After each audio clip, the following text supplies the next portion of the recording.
Olá pessoal, tudo bem? Felipe Damos aqui, juiz do TJMA, para mais um episódio do podcast Justiça do Futuro, onde a gente discute inovação, tecnologia no judiciário e também de forma geral. Antes de iniciar, eu queria agradecer mais uma vez aqui o Estúdio 98, que fornece aqui toda a estrutura para a gente gravar o podcast. Então, eu sempre sigam aí nas redes sociais, que é uma estrutura muito boa e que permite que a gente consiga fazer um trabalho muito, muito proveitoso. Como eu falei, hoje a gente trouxe dois convidados de altíssimo gabarito, certo?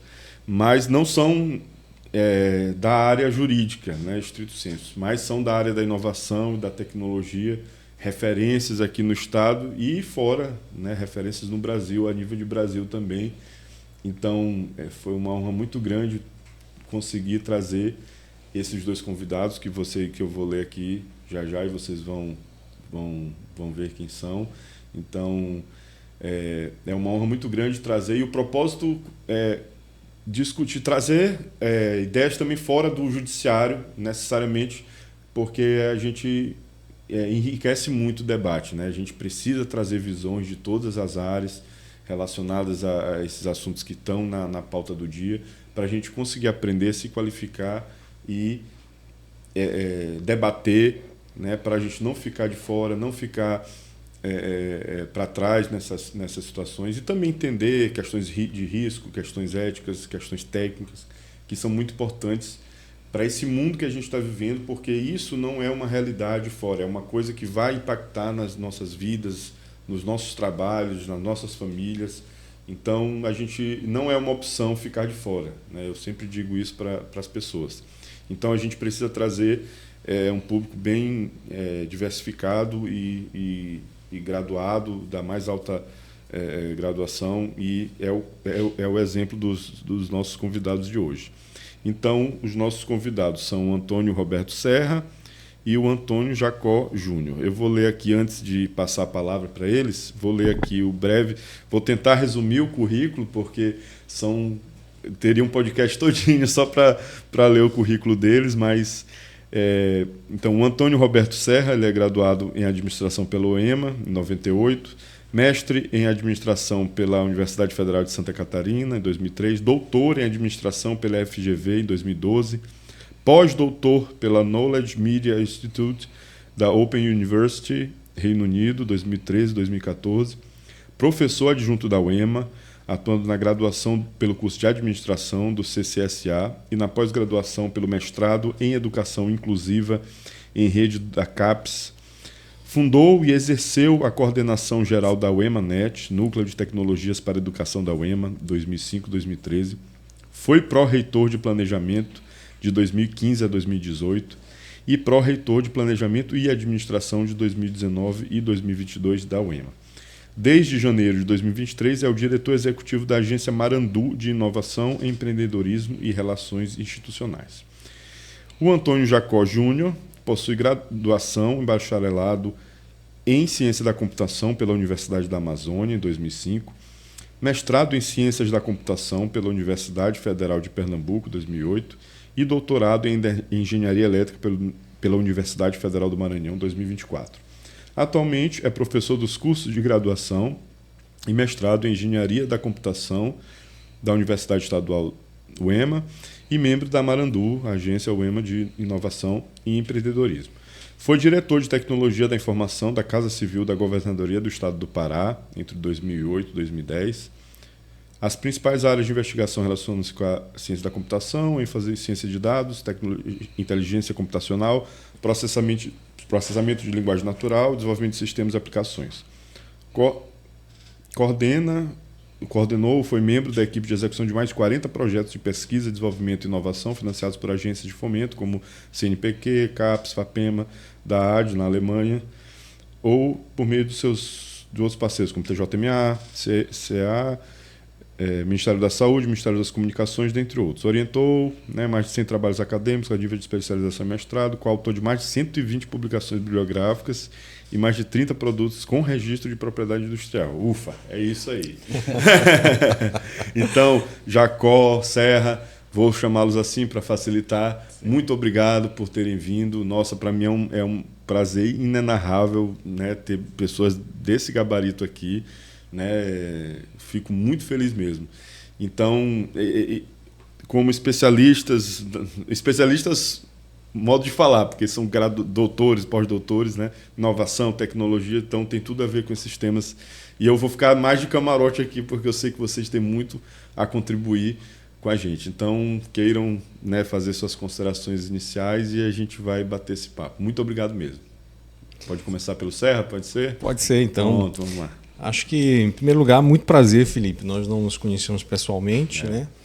Eu estou feliz de ter sido convidado para esse bate-papo aqui ao lado do meu colega Jacó. A gente tem uma convivência diária na agenda de inovação e empreendedorismo da UEMA, legal, que é bastante difusa em relação a temas, porque envolve pesquisas de todas as naturezas, né, em todas as áreas de conhecimento. E, particularmente, tem relação também essa agenda da universidade com a própria justiça, né, o judiciário brasileiro. E eu te parabenizo por abrir esse canal de comunicação e exercer esse diálogo com diferentes atores, né, do ecossistema de inovação maranhense, brasileiro. Acho que é importante discutir essas interseções da inovação, das tecnologias, com os diferentes ambientes de trabalho, de produção. A justiça é um campo fértil para a absorção dessas nuances novas que estão por se estabelecer ainda, né, e que são desconhecidas. Sim. Talvez entre tantas coisas desconhecidas nesse universo, há uma certeza, não sei se o Jacó concorda, né? Mas é a certeza de que é inevitável e irreversível esse caminho novo das tecnologias cada vez mais dominantes nas nossas rotinas de trabalho. Então, inevitavelmente, nós precisamos nos ajustar diante desse universo de possibilidades. Eu começo minha fala aqui colocando essa questão como um ponto de partida. Isso, perfeito. Sim, primeiro agradecer mesmo o convite, Felipe. É uma honra estar aqui, ainda mais querendo contribuir com essa área da computação e judiciária. A gente já está começando a pesquisar desde 2021, tem uma parceria direta com o Tribunal de Justiça, né, específico nessa área, e está tendo que se atualizar agora todo dia com essas tecnologias que estão surgindo. E eu digo para vocês assim, que é uma satisfação estar trabalhando desse jeito. Assim, eu me surpreendi com essa temática. Nós tínhamos várias pesquisas já na área de texto, de mineração de texto, de exploração de dados, em outras áreas diferentes, mas quando eu vi a área do judiciário, realmente tem problemas assim que são interessantíssimos. E algo que também é bem interessante para a gente é que a gente está fazendo um diferencial como universidade, gerando impacto social com essas soluções que estão sendo desenvolvidas. Verdade. Então, isso é o nosso objetivo principal na universidade é formação, mas também gerar esse tipo de impacto social. Perfeito. Então, esse tipo de projeto está sendo muito legal para a gente. Inclusive, pegando esse ponto, eu estive recentemente num evento que teve aqui do G20, né? Teve, né, em várias reuniões paralelas. Eu pude ir no T20, foi lá, eu até conheci o Fábio Lobato lá, né? Foi uma satisfação muito grande. E uma das palestrantes, que é uma professora da UFMA, acho que é a Dora Kaufmann, ela falou uma coisa que me chamou muita atenção e que tem a ver... Porque assim, o G20 tem preocupações muito grandes com essa parte do impacto social, né? Desenvolvimento sustentável, meio ambiente, né? Desigualdades e tudo. E ela falou que se ela fosse escolher uma das políticas que é discutida no G20, um dos tópicos, se ela tivesse que escolher apenas um, seria a inteligência artificial. Mas qual é a lógica disso que ela falou? É porque com a inteligência artificial, que pode analisar os dados, que pode analisar os indicadores, você pode atuar e melhorar todos esses aspectos sociais. Então, isso também talvez seja um lado que as pessoas talvez nem estejam também atentando. Associam mais inteligência artificial, tecnologia com coisas que vão só um robô, uma coisa que vai para a Lua, que não sei o quê, uma coisa assim mirabolante. Mas não, pode ser uma tecnologia que vai desenvolver, uma inteligência artificial que vai detectar numa área onde é que precisa ter mais medicamento assim assado, doenças, sei lá, né? Ou então mapear aquela comunidade ali, que é o EMA, né? A nossa cidade aqui, né? E fazer. Então, é muito interessante, né? Isso daí é justamente assim. Os primórdios da inteligência artificial, os primórdios, não posso dizer assim primórdios, mas o avanço da área caiu nisso, que foi realizado um processo, certo? Teve diversos marcos na computação que foram sendo desenvolvidos, como está sendo agora, né, essa hype da IA generativa. Ela acontece, se gera tecnologia e depois começa a tratar, a criar métodos e processos em si. Esse que você comentou, uma das primeiras tecnologias que tiveram foi essa, a descoberta do conhecimento, certo? Eu estou com vários dados, eu já sei o que fazer, eu sei manualmente o que aquele dado está me dizendo, que decisão tomar, mas o que ele não está me dizendo, ao ver aqueles dados, eu não estou conseguindo enxergar. Eu, humano, não estou conseguindo analisar. Eu mesmo sendo um especialista daquele domínio, trabalhando todo dia com aquele dado, com aquele tipo de decisão que eu tenho, o que eu não estou enxergando. Isso daí é justamente o processo de descoberta de conhecimento. E é chamado KDD em inglês. Knowledge Discovery. E o que ele acontece nesse tipo de processo? Simplesmente, ele surgiu há muitos anos atrás, mas hoje ele está cada vez mais em voga, porque a imensidão de dados que tem por aí se tornou humanamente possível a gente processar ele exatamente. E não tem como competir retirar os resultados. Então, isso daí, cada vez mais a gente está precisando usar essas técnicas, esses processos, para descobrir esse tipo de informação que você acabou de dizer, assim, está tendo toda essa tomada de medicamento aqui ao redor da UEMA, a população está usando ele. O que isso daí quer dizer para os agentes públicos? Está faltando saneamento, está tendo alguma epidemia, algo do tipo? Isso, os dados, a gente vendo só os dados puros, não consegue fazer.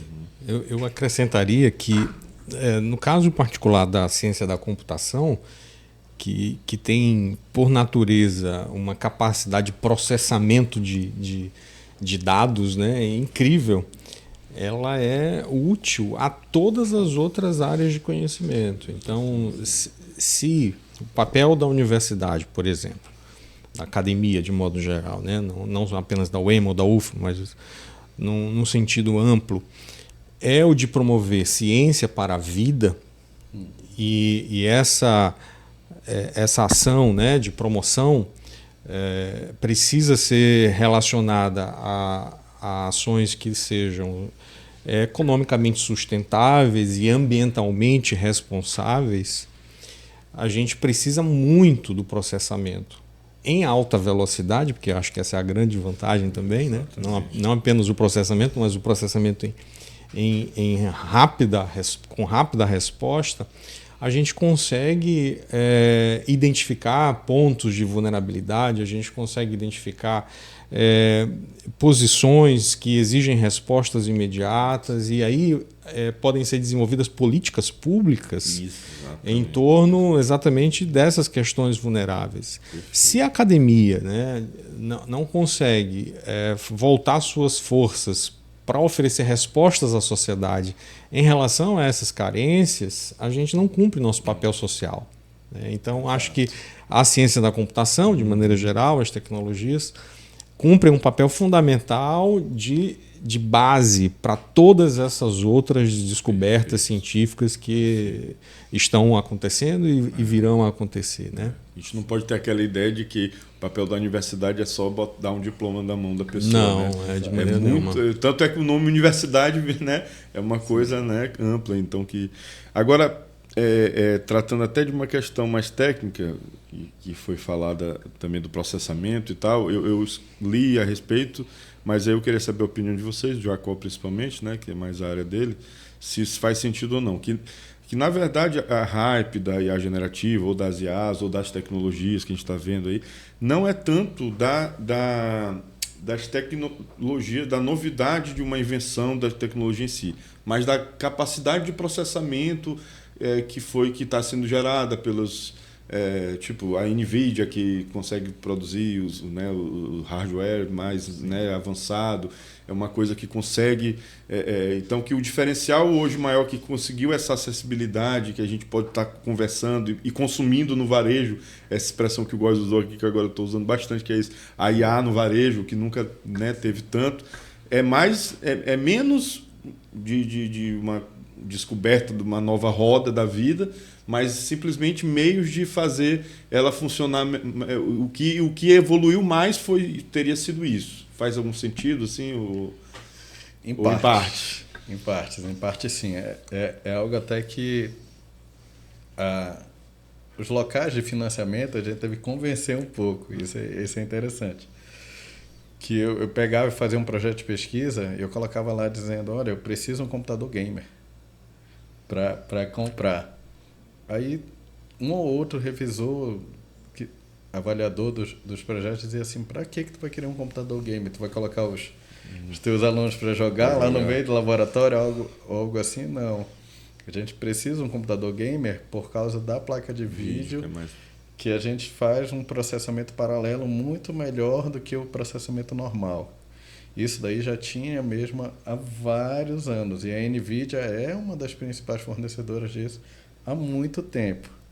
O que aconteceu? A hype da IA, principalmente falando, vamos eu acho que fazer o parênteses para esse caso da Nvidia, que até quando começou a hype, numa palestra que eu tive aí, que a gente foi discutir muito isso, foi dizendo assim, olha, estava tendo um movimento de parem o desenvolvimento das IAs generativas, certo? Tinham várias pessoas famosas, executivos, colocando assim, parem isso.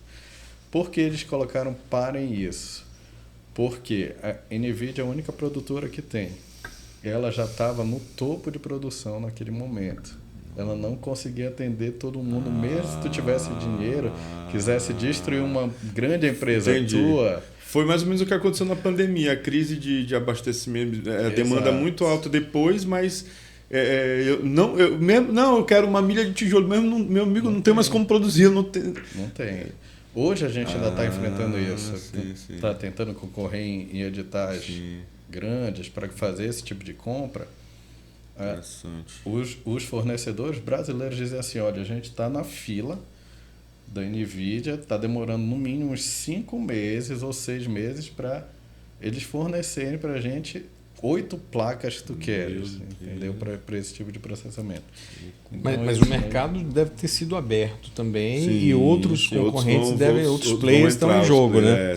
Tem essa hype aí também, que a Nvidia cresceu, né? O valor de mercado dela explodiu, apesar de sempre ter sido uma boa empresa, né? Sempre foi uma empresa de ponta no setor, mas não tinha essa...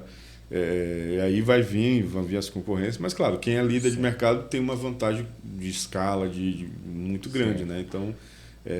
Aí esse é o problema, né? Até a Google, a Meta, ela teve que pegar e esperar um pouco para fazer essa compra, para chegar a essa arquitetura, porque ela é uma das principais infraestruturas do mundo computacionais que tem, né? Tanto que eles têm containers oceânicos para ficar mais resfriados. Sim, eu ouvi falar nisso aí mesmo, que a Microsoft está fazendo isso também, né? Eles têm toda essa estrutura. Para economizar energia, né? Bota lá no fundo do oceano. Para resfriamento, mais para resfriamento, porque aí... Não, porque eles teriam que gastar energia para resfriar aqui em cima, né? Teria que ter... Aí tem uma maior eficiência. Foi tratado nesse evento, realmente. Ou então para se proteger de algum ataque militar também, né? Também. Nunca se sabe. Sabe o que aconteceu com as Torres Gêmeas, né? Exatamente. Tinham muitos servidores que estavam ali em uma das torres. Sim, acabou. E agora eles estão contratando servidores em outros países. Verdade, espalhando, né? Sobre. Falando Aí em. isso daí Tá. seria justamente assim, ó, processamento a gente já tinha, Perfeito. certo? Mas aí esses processos de IA, realmente essa arquitetura maior está sendo criada agora. Algumas empresas estão dando mais atenção para ter esse tipo de processamento paralelo mais rápido com esse tipo de placa que a maioria das pessoas usa para jogo. Entendeu? Perfeito. Que são as placas de vídeo da NVIDIA. Perfeito. A gente está tendo agora e está com muita demanda e não tá, a NVIDIA não está suportando isso. Mas a gente já usava há muito tempo atrás já para processamento de modelos de IA essas placas. Entendi. Elas já estavam aí, entendeu? A gente já estava usando elas. Eu ia passar para o Roberto, mas só para... Eu vou perguntar para o Jacó, só para não perder o fio da meada. Mas aí, falando em hype, o ChatGPT, o ChatGPT que não se fala, né? Foi o mais famoso, mas que tem outros modelos, obviamente.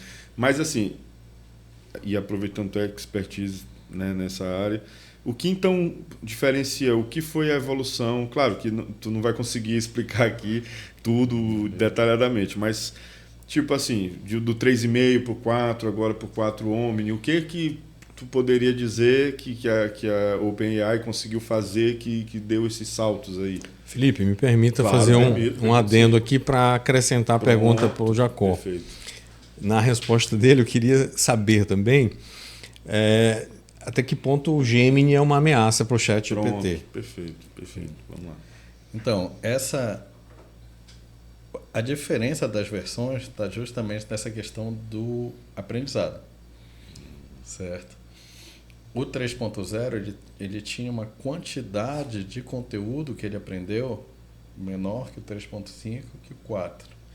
Então a ideia é que quanto mais volume de conhecimento tiver lá, melhor o modelo vai responder. Que isso é a base, inclusive, da maioria das técnicas de IA que nós temos. Quanto mais eu treinar o modelo com dados bons, Claro, importantíssimo. que aí isso vai gerar um melhor resultado. Então, cada lançamento que eles estão fazendo, para vocês pode dizer assim, melhorou. O que melhorou? Aí, tecnicamente, eles colocam lá, olha, foi esse volume de dados que tinha lá 7 bilhões de parâmetros, aí aumentou mais o dobro, tá 14 bilhões de parâmetros perfeito, agora. Legal. Então, tecnicamente, é isso que acontece. Perfeito. Mas a lógica de processamento continua sendo a mesma. A mesma em si. A base de conhecimento que está aumentando neles, entendeu? E as aplicações. Então, eles estão gerando aplicações de tempos em tempos vão lançar novas versões com esse mesmo propósito. Exato. Aí respondendo, Gemini do Google, Llama, que também é um open source, que a gente está sendo mais popular por causa disso, eles estão brigando. E o Llama está lá, tá deixando disponível para o pessoal começar a usar. Mas aí tem o problema da infraestrutura mínima para rodar ele. Exatamente. Aí, isso daí, a briga deles é nisso. Quando a gente vai ver qual é a comparação entre o GPT, o Gemini e o Llama. Quantidade de conhecimento que eles têm, quantidade de parâmetros que eles estão sendo treinados. E isso daí, a base de dados a do gente Google, nem tem como saber. Na largada já não seria infinitamente superior ao do GPT? Não, por causa que é justamente aquilo. O Google ele tem um cache. Ele tem uma forma de armazenamento. E também não é tudo que deve ser usado para treinar. Que é aquela questão do ética e também um conceito que tem IA que é garbage in, garbage out. Quer dizer que se tu colocar lixo no modelo, colocar um dado ruim no modelo, tu vai gerar também uma informação ruim. Então, tem que ter esse tipo de seleção. Isso, inclusive, ocorreu quando se fez uma análise, acho que, sobre processos que continham pareceres que eram discriminatórios ou que tinham uma conotação ali de racismo. porque os inputs eram todos enviesados. De sentenças contra negros e tal, e ele então enviesou os resultados. Como. Não dá para botar a culpa no... Né? Isso, no modelo. Mas aí é justamente isso que ocorre.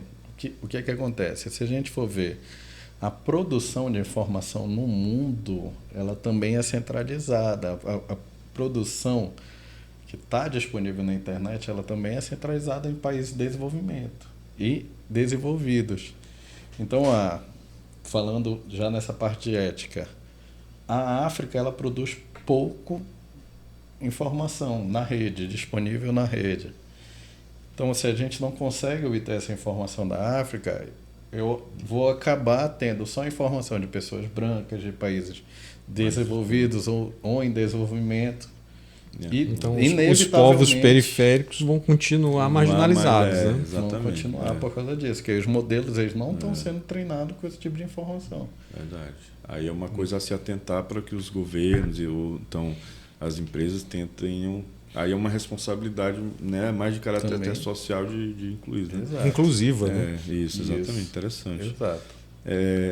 E aí, já que se tocou em ética, um outro ponto também interessante que eu li a respeito recentemente sobre a questão de mineração de dados, né? Isso é muito, muito interessante essa área. Eu acho que é tão importante, ou até talvez mais, porque não adianta, como você falou, ter dados ruins sem ter a IA para processar, mas se você não dá a qualidade, né? Fazer a curadoria, né, dos dados e tudo mais. Mas, assim, uma questão ética que se discutia, que eu até descobri isso bem recentemente, né? Porque ainda é um assunto novo para todo mundo, inclusive, né? Então a gente sempre vai lendo, que existe uma discussão ética na academia, aí Serra, que é o seguinte: discussão sobre direitos autorais das obras utilizadas para esses treinamentos, para os treinamentos das máquinas, e tipo assim, se pode cobrar ou não pode, os países têm que... né? Então, por exemplo, se você vai treinar uma plataforma dessa de inteligência artificial com um volume de artigos científicos e tal, você tem que pagar os direitos autorais para eles têm que autorizar, ou como é uma produção também, de certa forma, uma pesquisa, estão sendo usados por sandbox, né, que é aqueles, né, os sandbox regulatórios, né, que é os ambientes de teste, né? Sim. E aí trouxeram um dado que países, em tese, não fizeram uma correlação exata, mas deram a entender esse material. Eu acho que foi uma das palestras nesse evento aqui do G20, que os países que tinham uma flexibilidade maior, que permitindo, que não tinham essa preocupação com esses direitos autorais, estavam mais desenvolvidos, né? E os países que estavam querendo restringir, né, proteger os direitos autorais, não tem... Porque, assim, tem a questão... tem questões já regulamentadas, né, que você pode usar, se não for para fins comerciais, você pode usar, desde que você cite. Isso aí a gente sabe, vocês sabem mais do que ninguém. Mas para essas outras finalidades, que também, em tese, não são econômicas, mas acaba... Então, é uma discussão delicada, né? É uma discussão interessante. Eu acho que passa pela abertura, né? Uhum. A discussão de abertura de recursos educacionais abertos, de Creative Commons ou de copyright. Se a obra é protegida, eu acho que nenhum artifício de inteligência artificial pode fazer uso amplo e restrito. Naturalmente, ela vai ficar suscetível a algum tipo de consequência, né, por uso inadequado. Agora, se ela é uma obra aberta, que está como Creative Commons, inclusive você não apenas pode reutilizar, como alterar e reapresentar alterada. Né? Que eu defendo que dentro da academia, especialmente, tudo que for produzido, especialmente em espaços públicos, seja constituído como um recurso educacional aberto. Sim, perfeito. Eu acho que é o mínimo. Se a universidade é mantida com recursos públicos, tudo que nós produzimos na academia tem que ser publicizado sem custo algum, né, para a sociedade. Então, esse é um retorno mínimo, né, que se pode oferecer. Mas eu acho que tem uma questão aí de ganhos, né? Pelo que você disse, os ambientes que estão se fechando e protegendo estão perdendo, né? estão deixando dilema, de ganhar. Agora, por outro lado, tem uma questão importante de ser preservado, né? O direito autoral, sim, claro. O direito de propriedade intelectual, inclusive essa é uma das agendas da própria agência Marandu, com a constituição de um núcleo de proteção a inventos, né? a patentes, softwares, cultivares, que mais, Jacó? Desenhos industriais, que são essas modalidades de criações humanas que carecem de proteção como um objeto industrial, né? Sob pena de isso se tornar aplicável por terceiros, né? E levarem lucro, vantagem com a utilização daquilo que você inventou. Então, as invenções precisam ser protegidas. E acho que até que a universidade precisa aprender muito com isso ainda. A gente tem uma longa estrada pela frente. A gente tem um celeiro de produção científica que nem sempre se materializa no mercado, na sociedade, em favor ou em benefício de necessidades da sociedade. Sempre que uma ação científica, sempre que um estudo repercutir em favor da sociedade ou do mercado, a gente tem a chance de produzir uma inovação. E quando a inovação acontece, a gente tem algum tipo de vantagem econômica ou algum tipo de benefício em favor da sociedade. E acho que o grande problema das universidades em geral é que elas estancaram aqui. Elas conseguem ser altamente produtivas em volume de papers, por exemplo. A gente tem uma alta taxa de produção acadêmica, mas uma baixa taxa de transferência de tecnologia para o mercado, para a sociedade. Então essa é uma distorção que precisa ser corrigida e, ao meu ver, é exatamente o mecanismo da proteção intelectual, da propriedade intelectual, que é protegida, que nos dá condições de fazer esse tipo de transferência de tecnologia para a sociedade. Então tem esses lados aí da moeda, né, que precisam ser observados. Não sei o que o Jacó pensa a respeito. Então, aí na parte técnica de discussão, até provar que usou ou não um certo conteúdo é meio complicado nessa parte, nesses tipos de modelo. Que aí ele é alimentado, como eu disse, assim, com grandes volumes de dados. Então, o filtro desses dados, às vezes, são incertos. Filtro do tipo assim, vamos pensar em obras de arte, né? Como está aqui a nossa logo do podcast Justiça do Futuro. Vamos. Isso daí pode ser que ele se baseou totalmente em um certo artista, em um design de um certo artista. Uhum. Mas eu não peguei e coloquei um modelo para treinar desse artista em si. Estava lá no meio de vários documentos, de várias páginas que eu coloquei, e o modelo simplesmente absorveu e aprendeu com isso. Então isso daí é um pouquinho complicado até de se dizer assim, olha, não, eu não posso... A maioria das pessoas, das empresas, eles não estão conseguindo dizer, olha, eu não posso dizer que eu treinei. Que eu não treinei. É curioso porque a autoria, né, ela confere uma identidade. Sim. Então, quando, por exemplo, a gente olhou à primeira vista essa imagem, automaticamente a gente pensou, isso é uma produção de IA. Sim. O que sugere que nós sejamos capazes de identificar, sempre que ocorrer uma publicação de uma imagem produzida por IA, a gente vai saber se é de uma IA. Isso não é de um artista chamado Jacó. Ou tu achas que a IA vai sofisticar ao ponto de se tornar a IA já tá irreconhecível? Bem avançada até nisso. Respondendo até uma evolução do 4.0 que teve agora, ele já está gerando imagens de humanos perfeitos com vídeo. Então ele já está fazendo. Outro dia eu fiz um vídeo que eu estou preparando um curso que eu vou dar vai ser meu primeiro curso assim de 20 horas, um curso só para magistrados, curso de formação continuada, porque geralmente as minhas palestras são um turno, 3, 4 horas, uma oficina, né?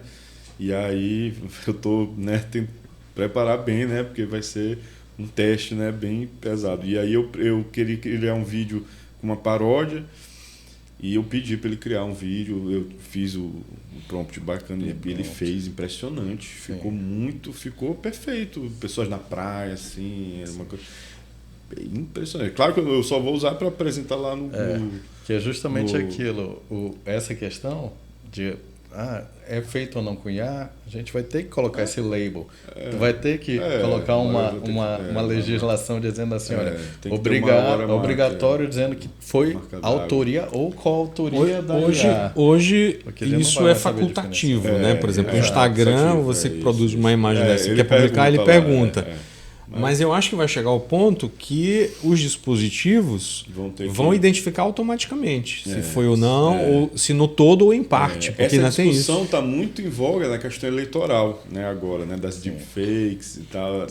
É impressionante. Impressionante. E se discute, curioso, esse evento foi fantástico e deu vários insights. Também falaram da watermark, da marca d'água, né? Que a solução seria uma marca d'água compulsória, que tudo que fosse gerado por IA tinha que ter uma marca d'água.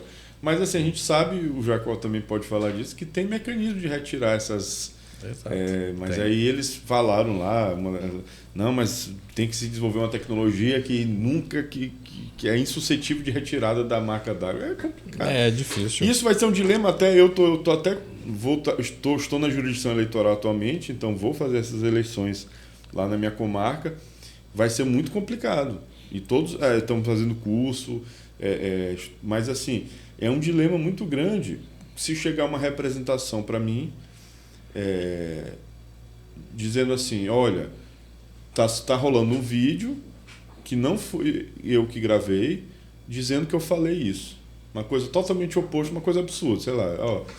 Né? É o meu rosto, é a minha voz. Rosto, é a minha voz, tá tudo certo. Aí o que eu vou fazer? Eu não tenho tecnicamente como dar uma liminar. Quer dizer, ele pede uma liminar para retirar o conteúdo. Eu não tenho como tecnicamente analisar bem ali se foi feito ou não com IA. Aí tem colegas que dizem, não, na dúvida tira e depois pensa. Mas o pior não é isso, é que depois que foi lançado, o estrago está feito. O estrago está feito, prejuízo para esse candidato, eventualmente. Então, quer dizer, o cara que é vítima da fake, ele vai ter que provar que não foi ele que fez? Sim. Como é que é? Essa prova é muito difícil. Né? Vai ser muito difícil. Como é que vai ter uma perícia para dizer? A justiça eleitoral vai ter que estar muito sofisticada em termos ele vai ter de análise de tecnológica. De alguma forma mostrar que aquela opinião não pode ser dele, que ele não. Não sei, vai ser muito difícil. Não, já está sendo difícil. Já está sendo, já está sendo difícil. É isso. A gente vai ter que ter mesmo. Tem uma ala já da IA que já está tratando isso. Como detectar fake news. A fake news já tem várias técnicas de como detectar fake news. Então, mas o problema também é curioso, porque você está dizendo isso aqui é fake news para a pessoa, mas ela não acredita. Sim. Então tem mais isso também, né? Porque os fatos, né? As provas contrárias nem são suficientes mais para desmentir, né? Aquela falsidade. Mas isso aí já vai passar também da difusão dessa questão. Então, essas campanhas da fake news sempre são importantes por causa disso. A pessoa começa a se perguntar, isso realmente é fato ou é fake? Aí isso daí... Eu acho que as últimas eleições levantaram, né, esse debate. E isso deu uma suavizada agora nos últimos tempos, mas continua ainda em discussão. Principalmente a última eleição daqui, mas nos Estados Unidos já estava uma eleição atrás nesse eles debate. Souberam usar isso, né? Inclusive. Eles fizeram uma estratégia de guerrilha mesmo com fake news. Isso. E acho que... Eu não sei se isso vai mudar, né? Se essa forma de promoção, né, da vantagem eleitoral, se eles encontrarão outro meio mais eficaz de ganho do que esse, porque é um meio eficaz comprovadamente. Eu tenho uma visão até, claro que é uma coisa bem embrionária, ainda tem que estudar mais a respeito. E o TSE até já editou resoluções e tal, né, com a intenção de coibir, mas eu acho que como a gente sempre... os meios de combater são sempre mais atrasados do que as tecnologias que vão... Vai chegar um momento que a gente vai ter... que vai se caber ao crivo de cada um acreditar no que é ou não é verdade. Sim. O candidato vai ter que convencer, vai ter que dizer, olha, eu jamais falaria isso, vocês me conhecem, meu posicionamento é tal, eu sou contra fulano, eu sou contra tal tema, não sei. Mas se a pessoa quiser, aí vai entrar. Eu sei que talvez seja muito conformista esse posicionamento, mas se tiver uma possibilidade técnica de frear essas... vai ser na base do convencimento, né? Não sei. Sim. Porque a pessoa acredita no que ela quiser. Às vezes você tá ali num golpe, tá tendo... Você tá... não, isso é golpe, é por A mais B e tal, pelo amor de Deus. Aí a pessoa vai lá e cai no golpe. Né? É muito complicado, né? Porque a gente está lidando com eleição, né? Um público muito amplo, né? Pessoas de vários graus de instrução, várias ideologias, várias crenças, né? Então, o pior é que aquele candidato que não se utiliza desse recurso, desse também vai ficar prejudicado. Ele vai se prejudicar até o momento que ele decidir fazer o mesmo. Sim. Aí banaliza completamente. Exato. O processo eleitoral, né? Mas é justamente assim, o que vai ter que ter agora? Eu acho que são canais justamente do mal e do bom. Então, não já tem o Serasa, que era do mal pagador, aí estão começando a colocar agora canais de bom pagadores. Talvez a justiça também já tenha que ter que criar assim, olha, score, né? Não só ficha limpa e ficha ruim, ficha suja, mas assim, um perfil mesmo do candidato dizendo assim, olha, o que eu consigo comprovar que ele fez de bom, o que eu consigo comprovar que ele fez de mal. Entendi. Certo? Está sendo investigado, para que a população... É aquilo, quem vai julgar mesmo é individualmente, como você está falando, a cada pessoa vai ter que ter esse julgamento, certo? Mas aí voltando para a parte técnica em si, né, de como fazer isso. Os modelos com a IA, a gente nunca vai ter praticamente 100% de certeza do que em é algo. Então, também vai ficar o julgamento no caso específico. Então, dizendo assim, tem esse vídeo. A gente vai colocar lá, fazer uma perícia e dizer assim, olha, 70% de chance desse vídeo é de ser falso. Então, o problema vai ser para o juiz mesmo, né? Então, o juiz vai ter que acabar decidindo no final se realmente é falso ou se é verdadeiro aquilo. Certo? Então, inclusive, as contramedidas vão ser assim, a detecção de fake news. Tantos por cento eu acho que antes da análise humana, o sistema judiciário, a justiça eleitoral, vai precisar criar também os mecanismos de análise tecnológica. Sim. Então, imagina um volume de denúncias, imagina um volume de vídeos falsos que precisariam ser observados. Sim. Então, uma tecnologia vai ter que fazer esse filtro. O laboratório do Jacó vai ter que desenvolver muita solução para isso. Já tem um volume assim, né? Então, até tem um caso específico que o grupo de pesquisa está estudando, está trabalhando em outro projeto que está usando IA generativa, é nisso. Reclamação, volume de reclamação de empresa grande. Vamos pensar assim, numa telecomunicação, que todo mundo já teve problema, já tem alguma reclamação para fazer com alguma operadora. Em média, a gente fez essa pesquisa, em média eles recebem 20 mil reclamações no dia. Nossa. Entendeu? Então, eu teria que ter uma outra empresa só para tratar de reclamações. É humanamente impossível. Então, a gente já tem um modelo que pega e está usando IA generativa para selecionar, fazer uma sumarização, a partir da sumarização, ele pegar e calcular o maior risco de perda do cliente em si. Então, esses de alto risco, olha, é um problema de alto impacto, então vamos atuar em cima disso. Isso também é possível nesse tipo de caso na justiça eleitoral. Aproveitando essa tua fala, Jacó, como que tu avalias o impacto do uso desses recursos de IA, por exemplo, no mercado de trabalho? Acho que esse é um tema sempre importante, né? Sim, isso é muito de importante. se discutir. Não apenas por conta da necessidade de readequação, né, das estruturas humanas dentro dos ambientes de trabalho, mas até em razão da possível geração de desemprego, né, de reposicionamento de postos de trabalho. Como é que tu avalias, por exemplo? Tem uma reflexão sobre isso também. Tem um pouco a ver, mas pode falar que depois eu... Essa questão do mercado de trabalho é sempre aquela velho dilema, né?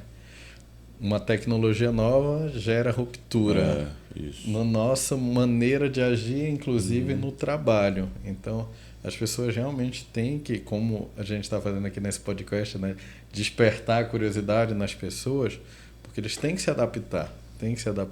Um exemplo que eu sempre falo também é do Google mesmo, da ferramenta de busca. A minha professora ainda queria lá, quando o Google estava na hype já dele, dando todo o sucesso, e queria que eu ainda fosse na biblioteca buscar um livro. Que ela queria outro navegador. Não, ela queria que eu fosse o trabalho, pegando lá no livro e dizendo, em vez de eu pesquisar no Google, que já estava lá bem mais rápido, tinha mais de uma fonte que poderia me falar sobre o mesmo assunto. Então aqui vai ser a mesma coisa. Só que algo mais importante, que é algo que deve ser frisado, é que as pessoas têm que mudar um pouco também na parte educacional. E a gente aqui no Brasil tem um grande problema, que discute matriz curricular. A gente não discute método. As pessoas têm que começar a ter um maior conhecimento em pensamento computacional. Como é que eu faço de maneira lógica criar as coisas? Como é que eu encadeio esse conhecimento? O que eu realmente quero gerar? O que eu quero absorver da máquina? O que eu não quero fazer? O que eu não quero fazer de manual? Perfeito. O que a máquina pode me dar de forma automática? Então, isso vai ser uma adaptação geral em todos os cenários que vão ter que ser feitos, todo cenário de trabalho. Isso tem a ver com o que eu ia perguntar.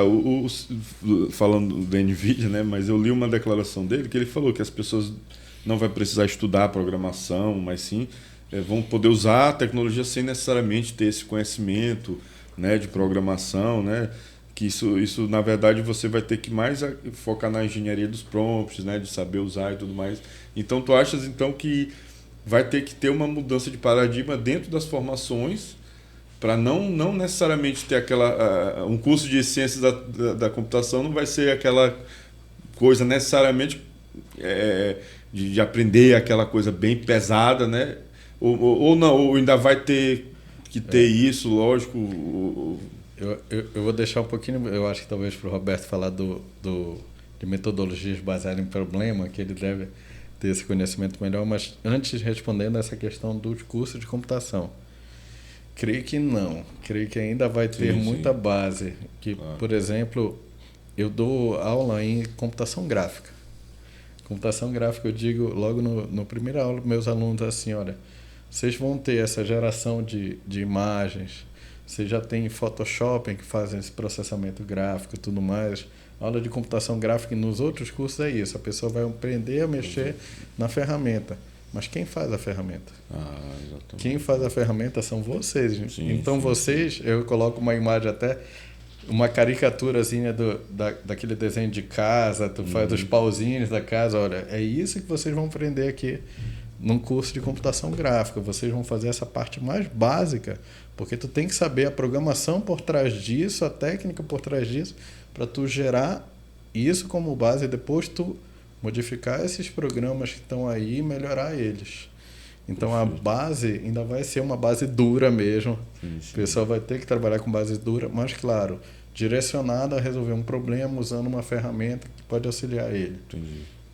Acho que um bom resumo é quando se tem dúvida se vamos ou não ser substituídos por uma IA, acho que a resposta é: a gente não deve ser substituído por uma IA, mas por alguém que sabe usar bem uma IA. Exatamente, né? Perfeito. E acho que alguém que saberá usar, o que sabe usar bem a IA, é alguém que sabe identificar bem o problema.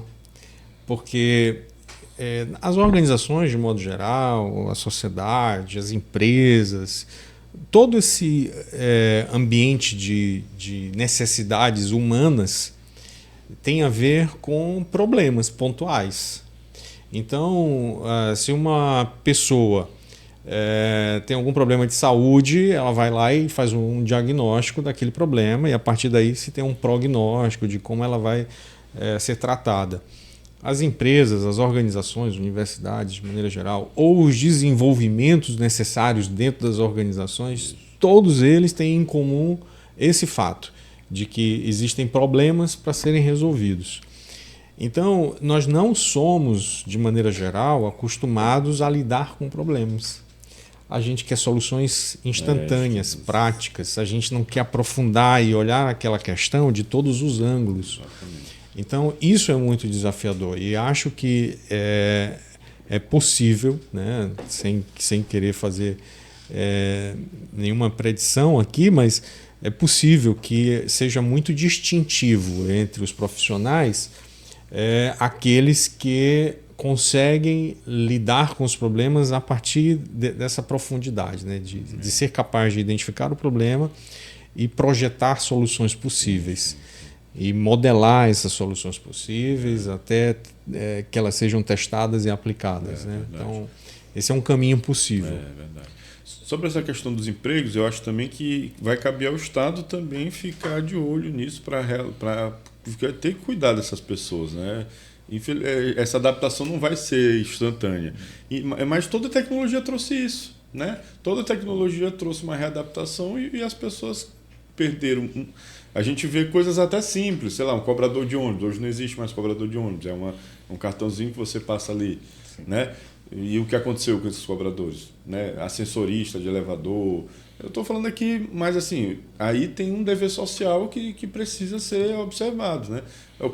Quando os computadores chegaram, substituíram as máquinas de escrever, otimizaram, né? Toda tecnologia é para otimizar e o mercado capitalista ele pensa em cortar custo e melhorar a produtividade.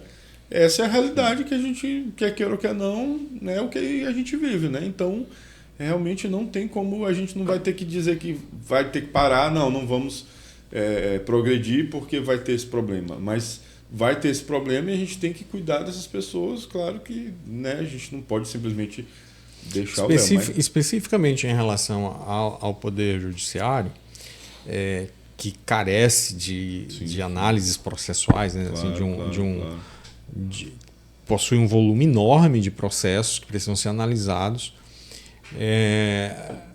A gente teria a opção de contratar milhares de pessoas para fazer essa análise e com riscos ainda, né, envolvidos em um alto custo, ou ter soluções de filtro aplicados ali que podem acelerar aqueles processos.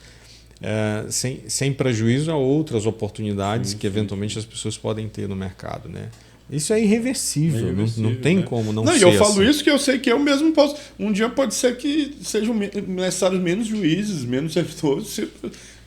Não sei, eu sei que eu não tenho. Se for isso, eu também não tenho muito o que fazer. A gente tem que se readaptar. Né? Eu acho que todas as áreas vão ter que atentar para isso. Um parêntese importante que eu tenho para falar, né? Que eu já até falei numa outra apresentação, uma vez junto com o Roberto, sobre essa hype. A hype é um parêntese importante para falar, inclusive, da evolução da IA. Essa é mais ou menos a terceira hype da IA que a gente está tendo. A primeira hype da IA foi exatamente esse primeiro medo que tiveram, que aí lançaram os sistemas especialistas. O sistema especialista, o exemplo mais clássico que tem é dos médicos. Todos os médicos pensavam assim, os médicos clínicos, que eles não iam mais ter trabalho. Porque eu tinha lá uma IA que dizia, se tu chegar com temperatura de 38,5, com calafrio, com dores no corpo e tudo mais, é dengue. Certo? Isso daí foi um dos primeiros que é um formato justamente assim de regras e consequências. Quando lançaram isso, quando estudaram isso em IA, foi na década de 80. Nossa. foi uma grande hype e teve esse temor. Olha, todos os médicos clínicos vão acabar. Vão acabar. Depois de uns anos, ela caiu. Mas, por causa dos erros em si. Mas surgem outros, né? Tu ias falar da terceira. Outros. Na medicina, inclusive, por exemplo, a área da radiologia, os radiologistas temiam muito recentemente até de que os dispositivos de IA iriam fazer os diagnósticos com a máxima precisão. No entanto, um bom diagnóstico radiológico pode conter, sei lá, 100 variáveis. A IA vai conseguir fazer com uma assertividade altíssima, sei lá, 80, mas 20 dependem do olhar humano. Exato. Então, a substituição do médico não acontece ainda dessa vez. Não, né? Exatamente. Esse daí é um outro caso. Esse caso foi a segunda hype. A segunda hype foi de redes neurais, que a maioria das aplicações de detecção, de classificação desse tipo de imagem inclusive hoje com Deep Learning. O Deep Learning está aumentando ainda mais a acurácia disso. A maioria das soluções tem solução aí que é 99% de acerto. De pegar uma imagem, teve até um professor lá do programa da UEMA, o Omar, lá no nosso programa de mestrado, que ele é professor do IFMA, mas atua com a gente. Ele foi prêmio FAPEMA, agora ele criou um aplicativo que aí tira uma foto da radiografia e dá esse exemplo se a pessoa está ou não com Covid. Né? Uns 2 anos atrás ele tinha isso. Mas aí, de novo, essa questão. O método ele tem uma alta eficiência, mas vai precisar do especialista para dizer, olha, está detectando Covid, mas será que é só Covid que tem aqui? Não está uma pneumonia associada? Não tem algo além disso? Que tá? O juiz vai ser a mesma coisa nesse tipo. E deram até exemplos num curso que eu fiz recentemente disso. Tipo, um mecanismo que vai ver uma imagem de uma câmera, vai reconhecer uma cena de um crime, vai reconhecer quem está ali, fazer o reconhecimento, ou num interrogatório. Pode ter uma IA analisando os gestos, as pessoas, não sempre aquele detector de mentiras tradicional, mas uma coisa totalmente, né? E aí, não, está mentindo esse gesto, tipo aquele seriado Lie to Me e tal, que tinha um especialista que detectava isso, né? Então, tudo isso pode ser, né? Só que vai ter que ter uma análise. Não pode ser simplesmente, a máquina, não, ele mentiu, viu? Então pode condenar que ele está mentindo e tal. É muito perigoso, né? Então tem que ter esses cuidados. Exatamente também por causa dessa questão, que os dados eles são impuros. Sim. Tenho muito lixo vinculado. Então pode ter algum modelo que vai dizer assim, se eu estou pegando muito no cabelo, é porque eu estou mentindo. Exatamente. Então, se eu for treinado desse jeito, eu vou ter esse viés, vai ter esse erro associado ao meu modelo. Então, eu sempre vou ter que ter um especialista da área, daquele domínio, dizendo que realmente pode acontecer. Uma questão interessante. O que tu achas? Quem vai validar quem? Quando um humano hoje submete um texto, uma visão de trabalho para uma IA, e a IA corrige ou apresenta uma resposta, então é como se a IA estivesse validando aquilo que eu estou produzindo, a IA vai produzir tudo só, por exemplo, os diagnósticos, e o profissional humano é quem vai validar a IA. A gente já tá trabalhando como se fosse um mesclado. Eu acho que as duas coisas vão acontecer o tempo todo, né? Isso. E, inclusive, até como ela é treinada, né? Acaba sendo treinada por anotação humana. Então, o que está mais em voga ainda é a pesquisa de Human in the Loop, humano no laço, que ele está entrando no meio do processo para fazer essas intervenções, aprimorar cada vez mais IA e, consequentemente, ter um conhecimento melhor disso. Tem um exemplo aqui que eu achei interessante, que é a questão de explicabilidade, né? Da necessidade de se explicar qual foi o critério que a máquina usou para decidir assim, assado, né? Então isso é uma coisa que está sendo discutida, que tem a respeito dessa questão ética, né?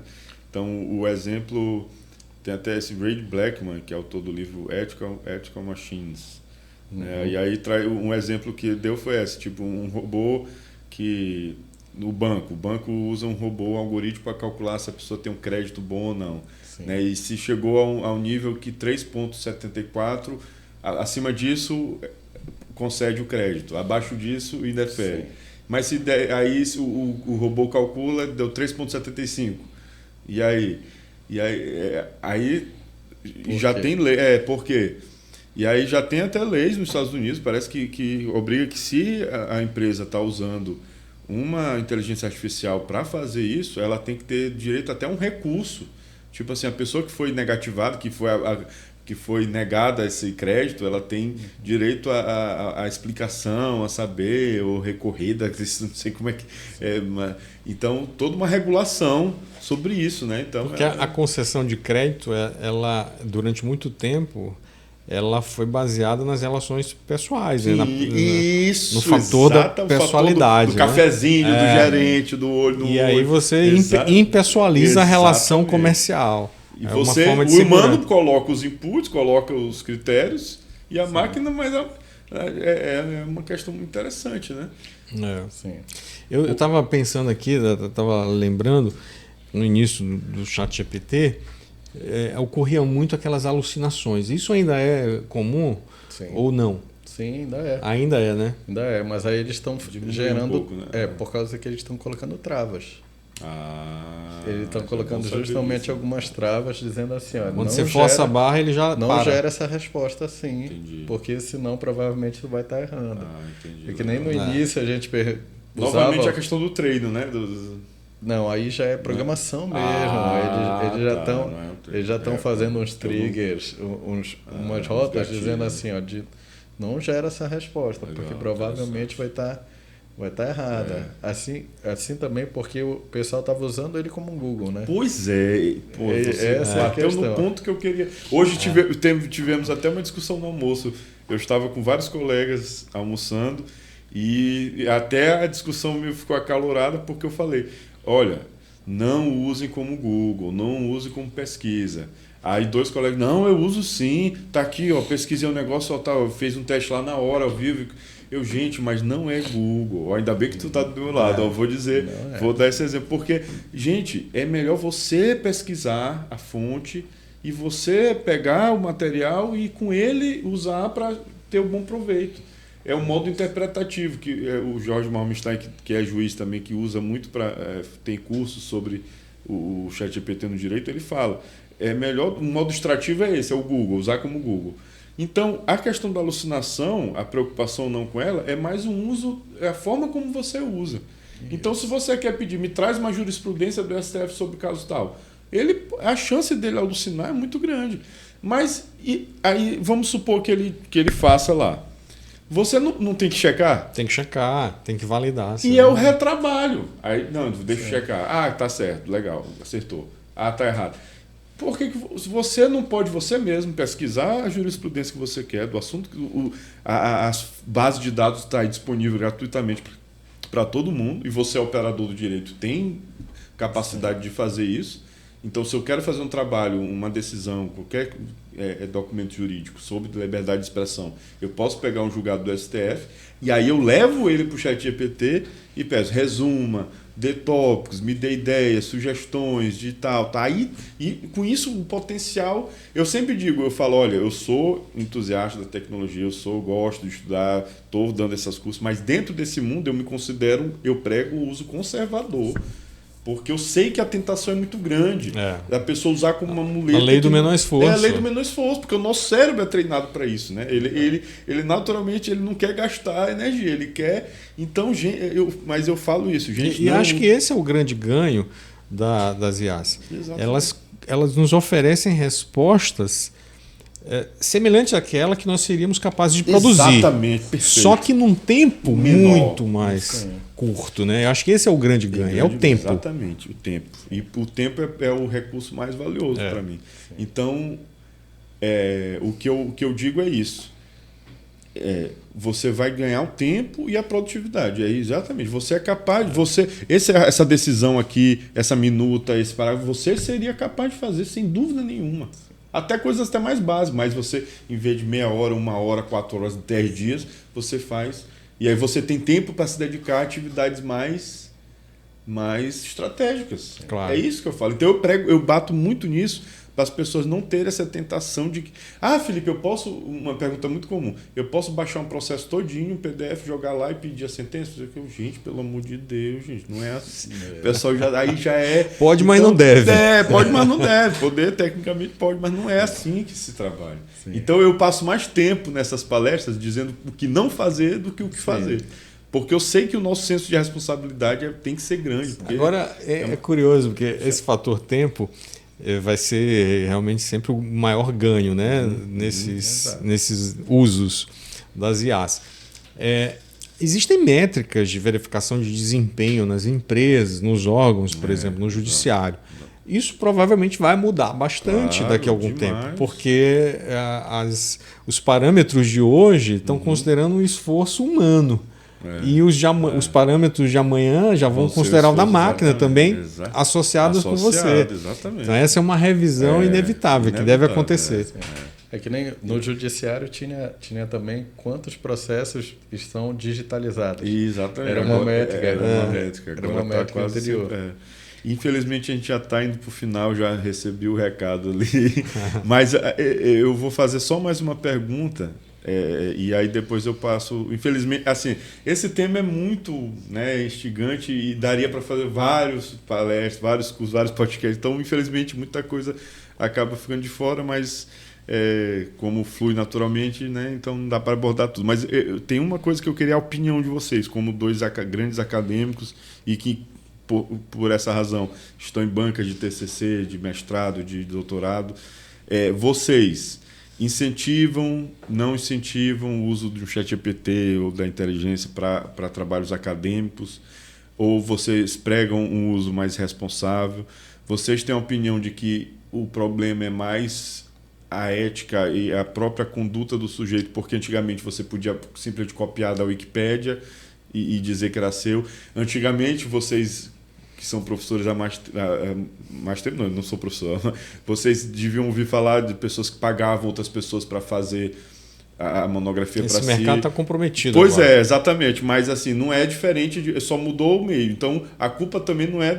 Eu já estou até dando minha opinião, mas eu queria a opinião de vocês a esse respeito. A gente vai demonizar o uso de GPT na área acadêmica ou não? Como é que é a relação de vocês com os orientandos e essas questões? No meu caso, assim que saiu o ChatGPT, eu já disse para o pessoal, olha, quando vocês usarem, me falem. Só isso. Só isso. Porque aí é justamente essa questão. Eu, como professor, eu tenho que me adaptar ao que os meus alunos estão usando. Então, se eles estão usando essa tecnologia, estão dominando essa tecnologia, eu não posso mais fazer uma atividade que eu fazia que eles não conseguiriam. Eles teriam muito trabalho para fazer usando a tecnologia que eles tinham 10 anos atrás. Hoje eles têm uma tecnologia que é instantânea para algumas coisas. Então, eu tenho que me adaptar, a me preocupar com isso e também ver as deficiências da tecnologia. Então, a tecnologia, como estava falando das alucinações agora, ela não sabe qual é a referência que ela tem. Então, agora a gente tem que dizer assim, olha, me mostra a transcrição. Pode colocar assim, coloque, em vez da professora dizer assim, não use transcrição, agora use 5 transcrições do texto tal. Aí ela já mata o ChatGPT. Porque ele vai gerar uma transcrição e vai gerar um autor qualquer. Entendeu? Então a gente tem que pegar como educador, nos adaptar também ao que a gente vai cobrar dos nossos alunos, porque é inevitável que eles vão usar. E a gente tem que dizer assim, usem, é tecnologia, vocês vão, daqui a pouco o mercado de trabalho, vão estar toda hora usando ela, então usem. É uma questão interessante, a gente até já fez um debate na universidade sobre isso, ainda existem muitos professores resistentes, mas, como o Jacó disse, não há como a gente retroceder e sendo capaz de identificar ou não os alunos vão utilizar, né, em maior ou menor proporção. Não sei com linguagem de programação se você consegue distinguir o prompt de uma IA com um humano, mas num texto básico, na área de educação ou administração, que são os meus domínios, eu consigo saber se aquele texto foi produzido por uma IA, porque tem ali uma lógica, tem um estilo de linguagem que é claramente identificável, né? Então, o aluno que pensa em usar IA e me apresentar um documento, ele já sabe que eu consigo, de alguma forma, identificar. Ou, se eu não identificar, eu posso usar o recurso de um Araponga, também de uma outra IA, para descobrir se é ou não. Então, acho que todo mundo tem que ser capaz de assumir, né, o que está fazendo, com a ética, com as responsabilidades devidas. Porque a própria pessoa não se enganar, porque ela não vai estar aprendendo, não vai estar produzindo conhecimento. Inclusive, tem que usar como um assistente, claro, um poderoso assistente, para você fazer um baita trabalho de qualidade. Eu acho que deve usar para isso. Mas não substituir, porque senão exato, e é cada vez mais comum, mais usual, você observar trabalhos acadêmicos produzidos em coautoria com inteligência artificial. Perfeito, então, isso também não há por que coibir. É verdade. Então, infelizmente, chegamos ao final. Eu queria que vocês fizessem as considerações finais e eu queria ter tido um espaço, mas para vocês falarem dos seus projetos atuais, né? Podem falar, né, atuais, da questão da inovação, do lado do Marandu, dos projetos. Eu sei que vocês estão em vários projetos ao mesmo tempo, certamente. E é isso. Pode encerrar. Bom, então, obrigado. Eu fico muito feliz de poder participar desse bate-papo aqui. É sempre enriquecedor, a gente sempre aprende bastante. Que essa nossa conversa transcenda, né, as redes sociais, aí, alcancem públicos que precisem ouvir, né, esse tipo de conversa. Hoje, a Agência Marandu ela é responsável, basicamente, pelas agendas de inovação e empreendedorismo na universidade. No que diz respeito à inovação, a gente tenta favorecer o delineamento e o enquadramento de pesquisas acadêmicas com aplicação para interesses da sociedade e do mercado. Cada vez que a gente consegue aplicar uma pesquisa, ou seja, aplicar um conhecimento em favor de uma dessas necessidades, a gente tem um potencial incrível de obter alguma inovação. Então, esse é o desafio, fazer com que os pesquisadores percebam que, além de publicar um artigo, né, um paper, eles também podem ter uma patente, e essa patente pode ser transferível para o mercado e ainda gerar receitas, tanto para ele quanto para o seu laboratório ou para a própria universidade. Por outro lado, a gente tenta desenvolver também na academia o espírito empreendedor, mas não o empreendedorismo tradicional. Me refiro ao empreendedorismo inovador, que é exatamente aquele tipo de empreendedorismo que aplica conhecimento. Então, em todos os cursos, existem conhecimentos ali valiosos que podem se constituir em negócios. Então, quando uma pesquisa eventualmente não gera nenhuma patente, mas aquela pesquisa pode gerar um empreendimento. Então, a gente tenta fomentar iniciativas de startups e de negócios que possam aplicar conhecimento e assim a gente dinamizar o mercado no estado do Maranhão, promovendo o desenvolvimento socioeconômico sustentável. Essa é uma das agendas que hoje estão sob a responsabilidade da Agência Marandu. Quem não segue ainda a gente, por favor, vá lá. Marandu, EMA, vocês vão encontrar nas redes sociais. Vale a pena conferir o que a gente está fazendo. Show de bola. Sim, muito obrigado, né, Felipe, pelo convite, né? É a área de pesquisa que eu mais atuo, inteligência artificial, então sempre é bom falar disso. Sobre os projetos atuais, né, eu sempre gosto de falar dos projetos, porque isso que me motivou até a ser professor. Eu sou professor não só porque eu gosto da aula, mas eu gosto de envolver os alunos a projetos de pesquisa e desenvolvimento para eles terem uma boa experiência nisso. Um dos principais que a gente está tendo agora é com o Tribunal de Justiça do Maranhão, em IA aplicada ao judiciário, né? Nós já conseguimos desenvolver um robô para detecção de precedentes a partir da petição inicial e a gente está fazendo outras soluções do tipo identificar o que é uma petição inicial, pode ser um problema trivial, mas é importante. Criação de modelos de linguagem estilo o ChatGPT, a gente também está treinando específico para o jurídico, que aí com ele dá para identificar entidades, filtrar, fazer sumarização. que é justamente para agilizar, gerar esses processos mais ágeis no judiciário. Perfeito. Então, a gente tem uma série de projetos em si que está trabalhando e também análise de rede social. É um dos principais projetos que a gente tem, junto com o pessoal da Alemanha, com a Universidade de Leipzig. Já tem, desde 2014, uma parceria conosco, que gera esse tipo de análise de redes sociais e como extrair informação para beneficiar produtos e empresas. Legal. Então, isso daí também é uma boa área de atuação que a gente está realizando já faz um tempo. Show de bola. Então, muito obrigado, Roberto Serra, Antônio Jacó. Nossa, foi muito proveitoso mesmo.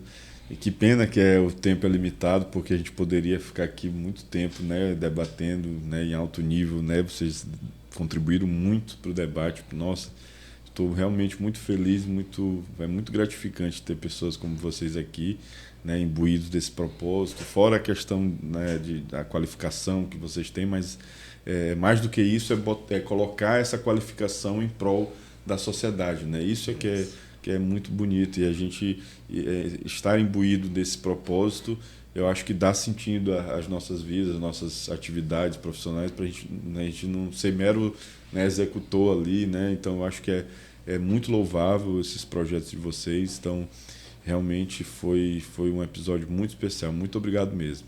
Legal. E, pessoal, então, espero que vocês tenham gostado, né? Esse foi o episódio muito especial aqui do Justiça do Futuro, e a gente se vê nos próximos episódios. Até mais.